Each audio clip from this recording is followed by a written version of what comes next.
அன்பானவர்களே, ஆண்டவராகிய இயேசுவின் நாமத்தில் உங்களை அன்போடு வாழ்த்துகிறேன். ஆண்டவர் உங்களோடு பேசி உங்களை ஆசீர்வதிக்கும்படி ஒரு வசனத்தை வாசிக்கிறேன். மத்தேயு எழுதின சுவிசேஷம் 1ஆம் அதிகாரம் 21ஆம் வசனம்.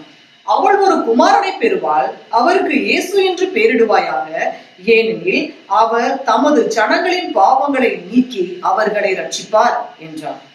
பாருங்க, இயேசு கிறிஸ்து ஒரு கன்னியினுடைய வயிற்றிலே மகனாய் பிறக்க வேண்டும், ஒரு குமாரனாக வர வேண்டும், ஒரு குழந்தையாக பிறக்க வேண்டும் என்பது தேவனுடைய தீர்மானம். அப்போ ஒரு மனுஷனுடைய பாவத்தை மன்னிக்கணும் அப்படின்னா ஒரு மனுஷனா கடவுள் வரணுங்கிறது தான் நியமம். அப்போ அதே போலதான் ஆண்டவர் என்ன பண்றாரு அப்படின்னா, தன்னுடைய ஒரு சொந்த குமாரனாக ஒரு கன்னியினுடைய வயிற்றிலே ஒரு பரிசுத்த ஆவியானவர் அந்த ஒளி பட்டுதான் என்ன ஆகுது அப்படின்னா அவர் கருவாய் இந்த பூமியிலே குழந்தையாய் வந்து பிறக்கிறார். அப்போ ஒரு தூதன், தேவனுடைய தூதன், கர்த்தருடைய தூதன் என்ன பண்றாரு அப்படின்னா சொப்பனத்துல இந்த மாதிரி பேசுறாரு. அவர் இயேசுங்கிற ஒரு பிறப்பாரு, இயேசுங்கிற பேரை வைங்க. அந்த இயேசுனா என்ன அர்த்தம் அப்படின்னா ஜனங்களை பாவங்களிலிருந்து ரட்சிக்கிறவர்.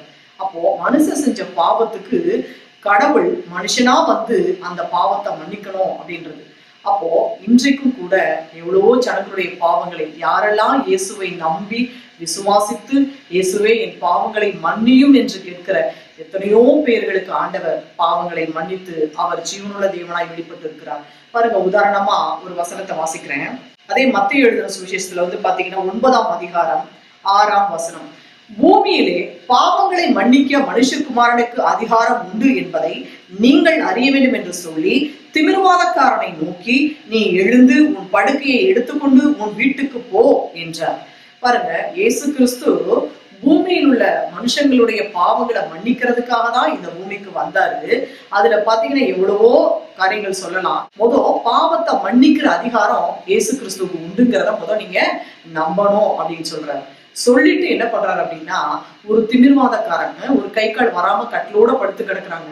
அப்போ அவர்கிட்ட உடம்பு சரியில்லைன்னா நம்ம என்ன பண்ணுவோம், டாக்டர்கிட்ட போவோம். ஆனா அந்த உடம்பு முடியாத அந்த திமிர்வாதக்காரனை நோக்கி உன் படுக்கையை எடுத்துக்கொண்டு உன் வீட்டுக்கு போ அப்படின்னு சொல்றாரு. அப்போ என்ன சொல்றாருன்னா, அவங்க செஞ்ச பாவம் தான் இந்த வியாதிக்கு காரணம் அப்படின்னு சொல்லிட்டு, பாவத்தை நான் மன்னிச்சுட்டேன், இந்த பாவத்தை மன்னிக்க எனக்கு தான் அதிகாரம் இருக்கு, இந்த மனுஷகுமாரன் இந்த இயேசுக்கு மட்டும்தான் அதிகாரம் இருக்குன்னு சொல்லி உன் பாவம் மன்னிக்கப்பட்டது, நீ எழுந்து உன் வீட்டுக்கு போ அப்படின்னு சொல்லி ஆண்டவர் சொல்றார்.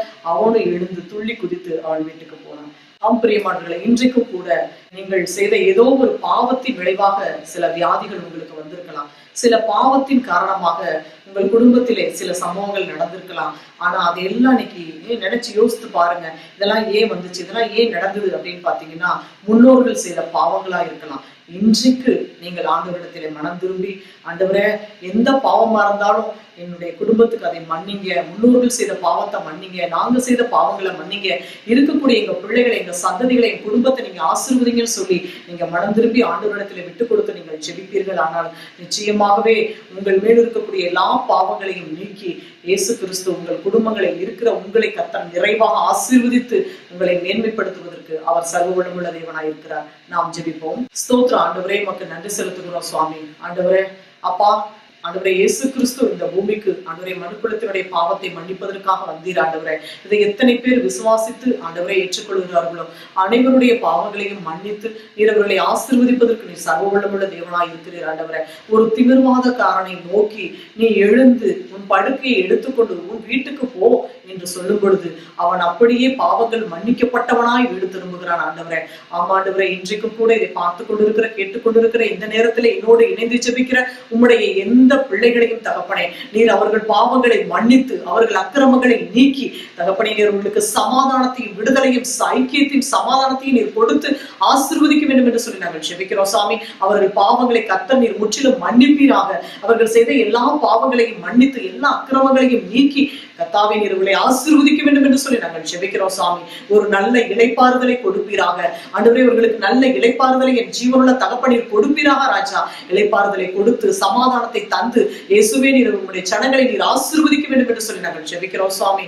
கர்த்தாவே, நீர் அப்படியே நீர் அவர்களை ஆசீர்வதிப்பீராக, சமாதானத்தை கொடுப்பீராக, பாவங்களை மன்னிப்பீராக. ஆண்டவரே, நீர் அப்படி ஆசீர்வதித்ததுக்காக நன்றி செலுத்துகிறோம். இயேசு கிறிஸ்துவின் நாமத்தில் ஜெபிக்கிறோம் எங்கள் ஜீவனுள்ள நல்ல பிதாவே. ஆமென், ஆமென். பிரியமானவர்களே, தேவனிடத்தில் உங்கள் பாவங்களை அறிக்கையிடுங்கள். கர்த்தர் உங்களை பாவங்களை எல்லா பாவங்களையும் மன்னித்து உங்களை ஆசீர்வதித்து உங்களுக்கு சமாதானத்தோடு வாழ தேவன் கிருபை செய்வார். கர்த்தர் உங்களை ஆசீர்வதிப்பார். God bless you.